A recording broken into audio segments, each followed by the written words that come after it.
ನಮಸ್ತೆ. 28/3/2025 ಶುಕ್ರವಾರ, ಕೃಷ್ಣ ಪಕ್ಷ ಅಂದರೆ ಕರೆಯುವ ಚಂದ್ರ. ಇವತ್ತು ಚತುರ್ದಶಿ ಇದೆ. ಸಂಜೆ 7:55:22 ಇವತ್ತಿನ ನಕ್ಷತ್ರ ಪೂರ್ವ ಭಾದ್ರಪದ. ರಾತ್ರಿ 10:09:14 ಇವತ್ತು ರಾತ್ರಿ ಅಂದರೆ 10:10 ಧನವ್ಯಯ, ಮಿಕ್ಕದೆಲ್ಲ ಕಾರ್ಯಸಿದ್ಧಿ. ಅಂದರೆ ಕಾರ್ಯಸಿದ್ಧಿ ಅಂತ ಒಂದು ಇದ್ದರೂ ಹಣಕಾಸಿನ ವಿಷಯದಲ್ಲಿ ಮಾತ್ರ ಗಮನ ಕೊಡಿ. ರಾತ್ರಿ 10:10 ಮೇಲೆ ಶುಭಕರವಾಗಿದೆ. ಅಂದರೆ ರಾತ್ರಿ 10:10 ಪೂರ್ವಭಾದ್ರಾ ನಕ್ಷತ್ರ, ಆಮೇಲೆ ಉತ್ತರಾಭಾದ್ರಾ ನಕ್ಷತ್ರ. ಪೂರ್ವಭಾದ್ರಾ ನಕ್ಷತ್ರ ಮಾನುಷೀಯ ಗಣ, ಉತ್ತರಾಭಾದ್ರಾ ಮನುಷ್ಯ ಗಣನೇ, ಎರಡು ಮನುಷ್ಯ ಗಣ. ಆದರೂ ಪೂರ್ವಭಾದ್ರಾ ನಕ್ಷತ್ರದ ಅಧಿಪತಿ ಗುರು, ಉತ್ತರಾಭಾದ್ರಾ ನಕ್ಷತ್ರದ ಅಧಿಪತಿ ಶನಿದೇವರು. ಈ ರೀತಿಯಾಗಿ ಗುರು ಶನಿ ಬರುತ್ತದೆ. ಗುರು ಶನಿ ಬರುವ ಈ ದಿನ ಇದು ಹಿಂಗಿದ್ದರೂ ನಾಳೆಯಿಂದ ಪ್ರಪಂಚವೇ ಚೇಂಜ್ ಆಗುತ್ತದೆ. ನಾಳೆಯಿಂದ ದಿನವೇ ಚೇಂಜ್ ಆಗುತ್ತದೆ. ಶನಿದೇವರ ರಾಶಿ ಪ್ರವೇಶ ಅಂದರೆ ಮೀನರಾಶಿಗೆ ರಾಶಿ ಪ್ರವೇಶ. ಇದು ಒಂದು ರೀತಿಯಾದ ಒಂದು ವಿಶೇಷ ಅಂತಂದರೆ, ನಾಳೆ ಎಲ್ಲ ಗ್ರಹಗಳು ಏಕರಾಶಿಯಲ್ಲಿ ಕೂತಿರೋದ್ರಿಂದ ಇದು ದೋಷಗಳೇ. ಹಾಗಾಗಿ ಎಲ್ಲ ರಾಶಿಯವರು ಗಮನ ಕೊಡಿ. ಮೀನರಾಶಿಯವರು ಇನ್ನೂ ಹೆಚ್ಚಾಗಿ ಗಮನ ಕೊಡಿ. ಇವತ್ತಿನ ಮತ್ತಷ್ಟು ವಿಶೇಷಕ್ಕೆ ಹೋಗೋಣ. ಸೂರ್ಯೋದಯ. ಸೂರ್ಯನು ಉದಯ ಆಗೋದು 6:18 ಬೆಳಗ್ಗೆ. ಸೂರ್ಯ ಅಸ್ತಮನ ಸಂಜೆ 6:31. ಇವತ್ತಿನ ದಿನ ಪ್ರಕಾರ ಚತುರ್ದಶಿ ಮುಗಿದ ನಂತರ ಅಂದರೆ ಸಂಜೆ 7:55 ಮೇಲೆ ಅಮಾವಾಸ್ಯೆ ಪ್ರಾರಂಭವಾಗುತ್ತದೆ. ನಾಳೆಯವರೆಗೂ ಅಮಾವಾಸ್ಯೆ ಇರುತ್ತದೆ. ಅಂದರೆ 29ನೇ ತಾರೀಕು ಸಂಜೆ 4:27:27 ಅಂದರೆ ಶನಿವಾರದವರೆಗೂ ಅಮಾವಾಸ್ಯೆ ಇದೆ. ಈ ಸಮಯದಲ್ಲಿ ಬರುವಂಥ ಶನಿ ಪ್ರವೇಶ, ಗ್ರಹಣ, ವಾರವು ಆ ರೀತಿಯಾದ ಶನಿವಾರ ಎಲ್ಲವೂ ಸ್ವಲ್ಪ ದೇಶಕ್ಕೆ ಒಳ್ಳೆಯದಲ್ಲ. ಆದ್ದರಿಂದ ಎಲ್ಲರೂ ಸ್ವಲ್ಪ ತಾಳ್ಮೆಯಿಂದ ನಡ್ಕೊಳ್ಳೋಣ. ಸ್ವಲ್ಪ ಎಫೆಕ್ಟ್ಗಳು ಕೆಲವು ನಕ್ಷತ್ರ, ಕೆಲವು ರಾಶಿಗಳಿಗೆ ಅದನ್ನು ಕೊಡ್ತೀವಿ. ಇವತ್ತಿನ ಮತ್ತಷ್ಟು ವಿಶೇಷಗಳು ಅಂತ ನೋಡೋಕೆ ಹೋದರೆ, ಇವತ್ತು ಕುಂಭರಾಶಿ ಬೆಳಗ್ಗೆಯಿಂದ ಅಂದರೆ 6:18 ಸಂಜೆ 4:48 ಇವತ್ತು ಕುಂಭರಾಶಿ ಇದೆ. ಅಂದರೆ ಚಂದ್ರನು ಕುಂಭರಾಶಿಯಲ್ಲಿ ಇದೆ ಅಂತ. ಸಂಜೆಯ ನಂತರ ಅಂದರೆ 4:48 ಮೇಲೆ ಮೀನರಾಶಿ ಪ್ರಾರಂಭ. ಅಂದರೆ ಚಂದ್ರನು ಮೀನರಾಶಿಗೆ ಹೋಗುತ್ತದೆ ಅಂತ. ಹಂಗಾಗಿ ಶನಿ ಪ್ರವೇಶವಾಗುವ ನಾಳೆಯ ದಿನವೂ ಕೂಡ ಚಂದ್ರನು ಮೀನರಾಶಿಯಲ್ಲೇ ಕೂತಿದೆ. ಇದು ಒಂದು ರೀತಿಯಾದ ವಿಶೇಷ ದಿನ. ಸನ್ಯಾಸಿಗಳಿಗೆ, ಶಿಷ್ಯಂದ್ರಿಗೆ ಸ್ವಲ್ಪ ಬಿಕ್ಕಟ್ಟಿನ ಪರಿಸ್ಥಿತಿ ಬರುವ ಸಮಯವಿದು. ಆದ್ದರಿಂದ ಅವರೆಲ್ಲ ತನ್ನ ಜೀವನವನ್ನು ಅಂದರೆ ಸನ್ಯಾಸ ಜೀವನವನ್ನು ಸ್ವಲ್ಪ ಕೇರ್ ತಗೊಂಡೇ ನಡ್ಕೋಬೇಕು. ಬೆಳಗ್ಗೆ 6:18 11:24 AM ಪೂರ್ವಭಾದ್ರಾ ನಕ್ಷತ್ರ 2ನೇ ಪಾದ. ಆನಂತರ ಸಂಜೆ 4:48 ಪೂರ್ವಭಾದ್ರಾ ನಕ್ಷತ್ರ 3ನೇ ಪಾದ. ಇದೆಲ್ಲ ಕುಂಭರಾಶಿಗೆ. ಅದೇ ಥರ ಸಂಜೆ 4:48 ರಾತ್ರಿ 10:09 ಪೂರ್ವಭಾದ್ರಾ ನಕ್ಷತ್ರ ಇದು 4ನೇ ಪಾದ ಬರುತ್ತದೆ. ಹಾಗಾಗಿ ಸಂಜೆ 4:48 ಮೇಲೆ ಪೂರ್ವಭಾದ್ರಾ ನಕ್ಷತ್ರವೇ. ಆದರೆ ಇದರಲ್ಲಿ ವಿಶೇಷವಾಗಿ ರಾತ್ರಿ 10:09 4ನೇ ಪಾದ ಇರುತ್ತದೆ. ಇಷ್ಟಕ್ಕೆ ಮೀನರಾಶಿ ಪ್ರಾರಂಭ, ಕುಂಭರಾಶಿ ಮುಗಿಯುತ್ತದೆ. ಉತ್ತರಾಭಾದ್ರಾ ನಕ್ಷತ್ರ ರಾತ್ರಿ 10:09 ಮೇಲೆ ಲೇಟ್ ನೈಟ್ ಅಂದರೆ ರಾತ್ರಿ 12 ಗಂಟೆ ಮೇಲೆ 3:30 ಉತ್ತರಾಭಾದ್ರಾ ನಕ್ಷತ್ರ 1ನೇ ಪಾದ. ಆನಂತರ ಉತ್ತರಾಭಾದ್ರಾ ನಕ್ಷತ್ರ 2ನೇ ಪಾದ ಪ್ರಾರಂಭವಾಗಿ ನಾಳೆಯೂ ಇದೇ ಉತ್ತರಾಭಾದ್ರಾ ನಕ್ಷತ್ರವಿದೆ.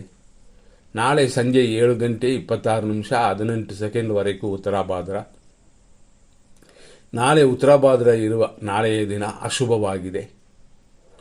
ಸಾಮಾನ್ಯವಾಗಿ ಶನಿ ಬೇರೆ ಪ್ರವೇಶ ಎಲ್ಲ ಸೇರಿ ನಾಳೆ ಶುಭ ದಿನವಲ್ಲ, ಸ್ವಲ್ಪ ಗಮನ ಕೊಡಿ. ಇನ್ನು ಮತ್ತಷ್ಟು ವಿಶೇಷಗಳಿಗೆ ಹೋಗೋಣ. 100% ಒಳ್ಳೆಯದು ಕೆಟ್ಟೋದನ್ನ ವಿಷಯಗಳನ್ನ ನಾವು ನೋಡ್ಕೊಳ್ಳೋಣ.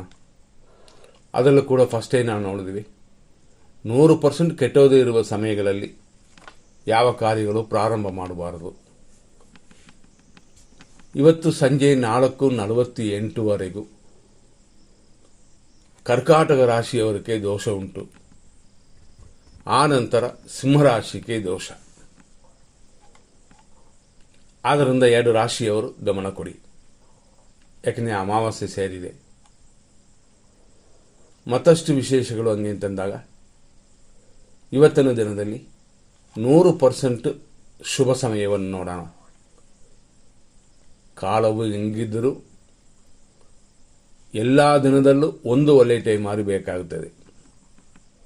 6:18 ಬೆಳಗ್ಗೆಯಿಂದ 8:43ವರೆಗೂ ಶುಭ ಸಮಯ. 9:36ರಿಂದ 10:51ವರೆಗೂ ಶುಭ ಸಮಯ. ಅಮಾವಾಸ್ಯೆ ಇರ್ಬೋದು, ದಾನ ವ್ಯಯ ಅಂತ ಇರ್ಬೋದು. ಇದೆಲ್ಲ ಮೀರಿ ಇರೋದರಲ್ಲಿ ಒಳ್ಳೆಯ ಟೈಮು ಅಂದರೆ ಇದು. ಮಧ್ಯಾಹ್ನ 12:27ರಿಂದ 1:17ವರೆಗೂ ಶುಭ ಸಮಯ.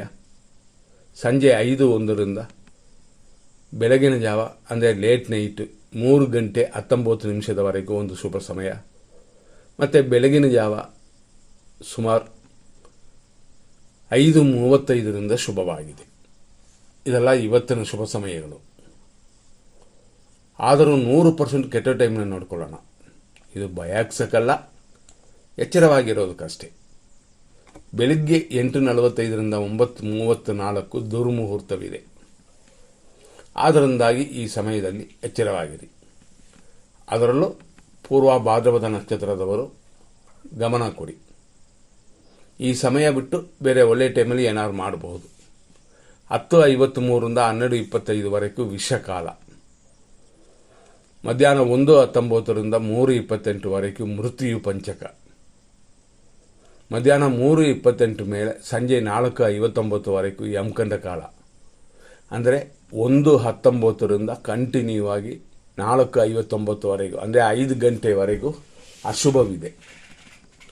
ಮತ್ತು ರಾತ್ರಿಯಲ್ಲಿ 3:21 ಮೇಲೆ 4:49ವರೆಗೂ ವಿಷಕಾಲವಿದೆ.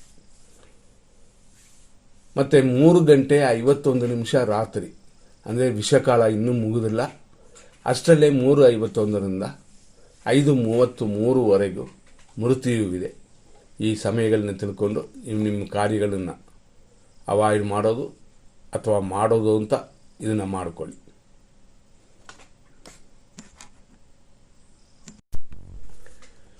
ತಾರಾ ಚಂದ್ರಬಲವನ್ನು ನೋಡೋಣ. ಅಶ್ವಿನಿ ನಕ್ಷತ್ರ ಮೇಷರಾಶಿಯವರಿಗೆ ಇವತ್ತಿನ ದಿನ ಪ್ರಕಾರ ಪೂರ್ವ ಭಾದ್ರಪದ ನಕ್ಷತ್ರದ ಪಾದಗಳು ಅಂದರೆ 3 ಪಾದದವರೆಗೂ ಸಂಜೆ 4:48ವರೆಗೂ ಇರುತ್ತದೆ. ಆ ನಂತರ 4ನೇ ಪಾದ ಮೀನರಾಶಿ ಅಂದರೆ ರಾತ್ರಿ 10:09ವರೆಗೂ. ಇದು ಎಲ್ಲ ರಾಶಿಯವರೆಗೂ ಹೀಗೆ ಇರುತ್ತದೆ. ಇದರಲ್ಲೂ ವಿಶೇಷವಾಗಿ ಆ ನಂತರ ಅಂದರೆ ರಾತ್ರಿ 10:09 ಮೇಲೆ ಉತ್ತರಾಭಾದ್ರ ನಕ್ಷತ್ರ ಪ್ರಾರಂಭವಾಗುತ್ತದೆ. ಆದ್ದರಿಂದ ಈ ದಿನದ ವಿಶೇಷಗಳನ್ನ ನಾವು ಸ್ವಲ್ಪ ನೋಡಿಕೊಳ್ಳೋಣ. ಇವತ್ತು 6:18ರಿಂದ ರಾತ್ರಿ 10:09ವರೆಗೂ ಟೆನ್ಷನ್ ಇದೆ ನಿಮಗೆ. ಅಶ್ವಿನಿ ನಕ್ಷತ್ರ ಮೇಷರಾಶಿಗೆ ಸ್ವಲ್ಪ ತೊಂದರೆಗಳಿರುತ್ತದೆ, ಅದೆಲ್ಲ ಸರಿ ಮಾಡಿಕೊಳ್ಳಿ. ನಂತರ ನೋಡುವಂಥ ಇನ್ನೊಂದು ವಿಷಯ ಭರಣಿ 2ನೇ ನಕ್ಷತ್ರ ಮಾನುಷೀಯ ಗಣ ಮೇಷರಾಶಿ.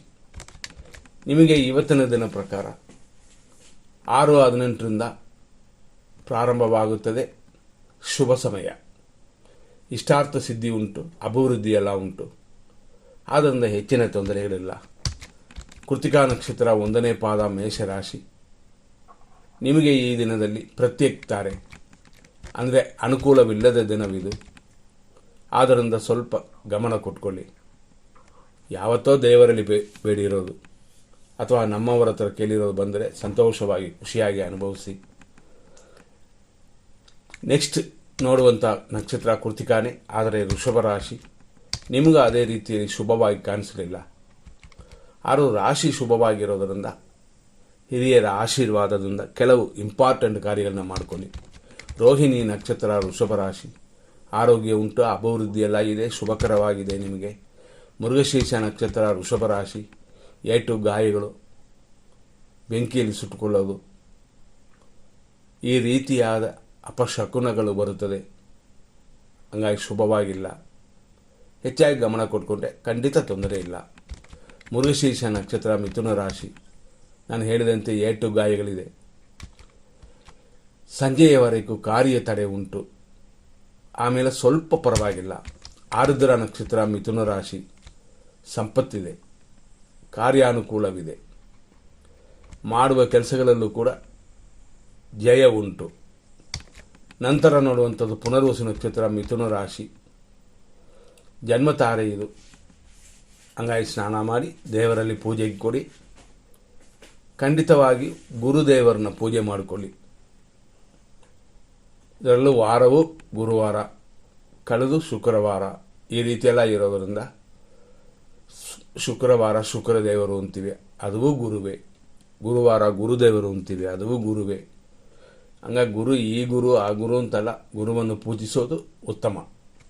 ನಂತರ ನೋಡುವಂಥದ್ದು ಪುನರ್ವಸು ನಕ್ಷತ್ರ ಕರ್ಕಾಟಕ ರಾಶಿ. ಜನ್ಮ ತಾರೇನೆ. ಆರೋಗ್ಯದಲ್ಲಿ ಹೆಚ್ಚಿನ ಗಮನ ಕೊಡಬೇಕು. ಪುಷ್ಯ ನಕ್ಷತ್ರ ಕರ್ಕಾಟಕ ರಾಶಿ. ಖಂಡಿತವಾಗಿ ಶುಭವಾಗಿದೆ, ಅಭಿವೃದ್ಧಿ ಉಂಟು. ಆಲ್ರೆಡಿ ಆರೋಗ್ಯದಲ್ಲಿ ಕ್ಷೀಣಿಸಿರುವವರು ಮಾತ್ರೆಗಳನ್ನು ಸರಿಯಾಗಿ ತಗೊಳ್ಳಿ. ನಂತರ ನೋಡುವಂಥದ್ದು ಆಶ್ಲೇಷ ನಕ್ಷತ್ರ ಕರ್ಕಾಟಕ ರಾಶಿ. ಶುಭವಾಗಿದೆ, ಅನುಕೂಲವಿದೆ, ಮಿತ್ರರಿಂದ ಸಹಾಯ ಉಂಟು. ಮಖ ನಕ್ಷತ್ರ ಸಿಂಹರಾಶಿ. ಟೆನ್ಷನ್ ಇದೆ, ಸುಖವೂ ಉಂಟು. ನಂತರ ನೋಡುವಂಥದ್ದು ಪುಬ್ಬ ನಕ್ಷತ್ರ ಸಿಂಹರಾಶಿ.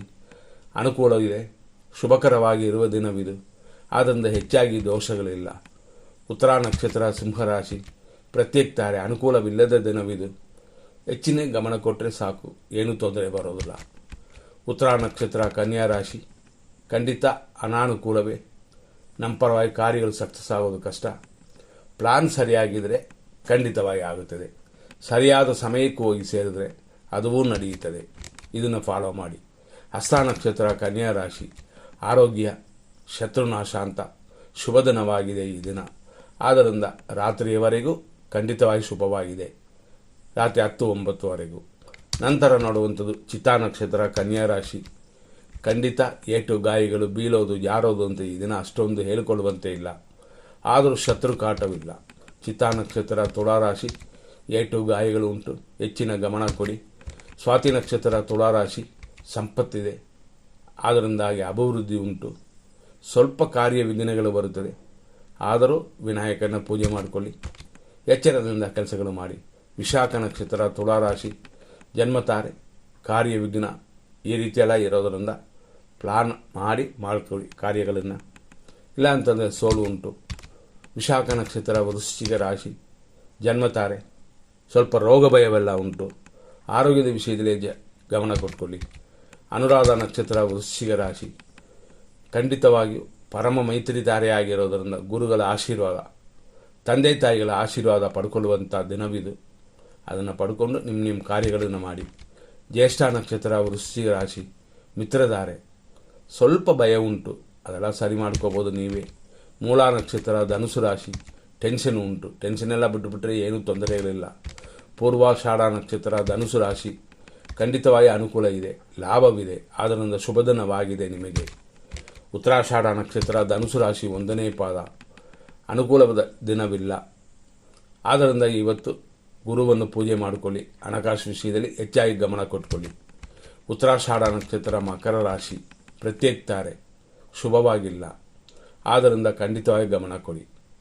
ಅದು ಅಲ್ಲದೆ ಇವತ್ತಿನ ದಿನ ಪ್ರಕಾರ ಉತ್ತರಾಷಾಢ ಇರೋದರಿಂದ ಸೂರ್ಯ ನಮಸ್ಕಾರ ಬೆಳಗ್ಗೆ ಮಾಡಿ, ಸಾಯಂಕಾಲ ಖಂಡಿತವಾಗಿ ಸಂಧ್ಯಾ ವಂದನೆಗಳು ಶುಭವಾಗಿರುತ್ತದೆ.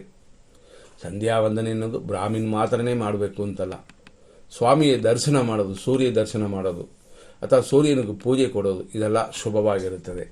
ನಂತರ ನೋಡುವಂಥದ್ದು ಶ್ರವಣ ನಕ್ಷತ್ರ ಮಕರ ರಾಶಿ. ಪೂರ್ವ ಭಾದ್ರಪದ ನಕ್ಷತ್ರ ಇವತ್ತಿದೆ. ಆರೋಗ್ಯ ಉಂಟು, ಅಭಿವೃದ್ಧಿಯೆಲ್ಲ ಇದೆ, ಆದರೂ ಹಣಕಾಸು ವಿಷಯ ಮಾತ್ರ ಎಚ್ಚರ. ಯಾಕೆಂತಂದರೆ ಧನಹಾನಿ ಅಂತ ಇರೋದರಿಂದ ಇವತ್ತು ಇನ್ವೆಸ್ಟ್ ಮಾಡ್ಬೋದಾ ಅಂತಂದರೆ ಶೇರ್ ಬಿಸ್ನೆಸ್ಸಲ್ಲಿ ಇರೋರು ಸರಿಯಾಗಿ ತಿಳ್ಕೊಂಡು ಮಾಡಿ, ಇಲ್ಲ ಅಂತಂದರೆ ನಷ್ಟಗಳನ್ನು ಅನುಭವಿಸಬೇಕಾಗ್ತದೆ. ನಂತರ ನೋಡುವಂಥದ್ದು ಧನಿಷ್ಠ ನಕ್ಷತ್ರ ಮಕರ ರಾಶಿ. ಏಟು, ಗಾಯಗಳು, ಧನಹಾನಿ, ವೇಸ್ಟ್ ಖರ್ಚುಗಳೆಲ್ಲ ಆಗುವ ದಿನವಿದು, ನೋಡಿಕೊಂಡು ಮಾಡಬೇಕಾಗ್ತದೆ. ಧನಿಷ್ಠ ನಕ್ಷತ್ರ ಕುಂಭರಾಶಿ, ವಿಪತ್ತು ಉಂಟು, ಆದರೂ ಖಂಡಿತವಾಗಿ ಹೆಚ್ಚಾಗಿ ತೊಂದರೆಗಳಿಲ್ಲ, ಸರಿ ಮಾಡ್ಕೋಬೋದು. ಶತಭಿಷ ನಕ್ಷತ್ರ ಕುಂಭರಾಶಿ, ಸಂಪತ್ತಿದೆ, ಆರೋಗ್ಯವಿದೆ, ಶುಭಕರವಾಗಿದೆ. ಪೂರ್ವ ಭಾದ್ರಪದ ನಕ್ಷತ್ರ ಕುಂಭರಾಶಿ, ಜನ್ಮತಾರೆ. ಹಾಗಾಗಿ ದೇವರ ಪೂಜೆ ಖರ್ಚುಗಳನ್ನು ಚಿಕ್ಕದಾಗಿ ಮಾಡ್ಕೊಳ್ಳಿ. ಏನು ತೆಂಗಿನಕಾಯಿಯ, ಬಾಳೆಹಣ್ಣು, ಎಲೆ ಅಡಿಕೆ ಅಂತಂದರೆ ಅದು ದೊಡ್ಡ ಖರ್ಚುಗಳಲ್ಲ. ಆ ರೀತಿ ಮಾಡಿದ್ರೆ ದೋಷಗಳು ಕಡಿಮೆ ಆಗುತ್ತದೆ. ಪೂರ್ವ ಭಾದ್ರಪದ ನಕ್ಷತ್ರ 4ನೇ ಪಾದ ಮೀನರಾಶಿ, ಜನ್ಮತಾರೆ ಆಗಿರೋದರಿಂದ ತಲೆ ಸ್ನಾನ ಮಾಡಿ ದೇವರಲ್ಲಿ ಪೂಜೆ ಕೊಡಿ. ತಲೆ ಸ್ನಾನ ಮಾಡೋಕ್ಕೆ ಆಗದೇ ಇರೋರು ಯಾರನ್ನಾರು ದೇವಸ್ಥಾನ ಕಲಿಸ್ಕೊಟ್ಟು, ಸ್ಪೆಷಲಿ ಹೆಣ್ಮಕ್ಳು ಅಂದರೆ ಪೀರಿಯಡ್ ಇರುತ್ತೆ ಅಂಥವರು ಸ್ವಲ್ಪ ಪರಿಹಾರ ಮಾಡಿಕೊಂಡ್ರೆ ಉತ್ತಮ. ಚಿಕ್ಕದಾಗಿ ಮಾಡಿ. ಉತ್ತರ ಭಾದ್ರಪದ ನಕ್ಷತ್ರ ಮೀನರಾಶಿ, ಪರಮ ಮಿತ್ರಿದ್ದಾರೆ, ಸ್ವಲ್ಪ ಧನವ್ಯಯ ಇಂಥದ್ದೆಲ್ಲ ಉಂಟು. ಆದ್ದರಿಂದ ವ್ಯಯಗಳನ್ನು ಕಡಿಮೆ ಮಾಡಿಕೊಳ್ಳಿ, ಮಿಕ್ಕ ವಿಷಯಗಳಲ್ಲಿ ಅನುಕೂಲವೇ. ರೇವತಿ ನಕ್ಷತ್ರ ಮೀನರಾಶಿ, ಮಿತ್ರಧಾರೆ, ವ್ಯಯ ಇಂಥದ್ದೆಲ್ಲ ಉಂಟು, ಗಮನ ಕೊಟ್ಟರೆ ತಪ್ಪಿಸ್ಕೋಬೋದು. ಇಷ್ಟೆಲ್ಲ ವಿಷಯಗಳನ್ನ ನೋಡಿದ್ವಿ. ಮುಂದಿನ ಸಂಚಿಕೆಯಲ್ಲಿ ನೋಡೋಣ. ಧನ್ಯವಾದಗಳು.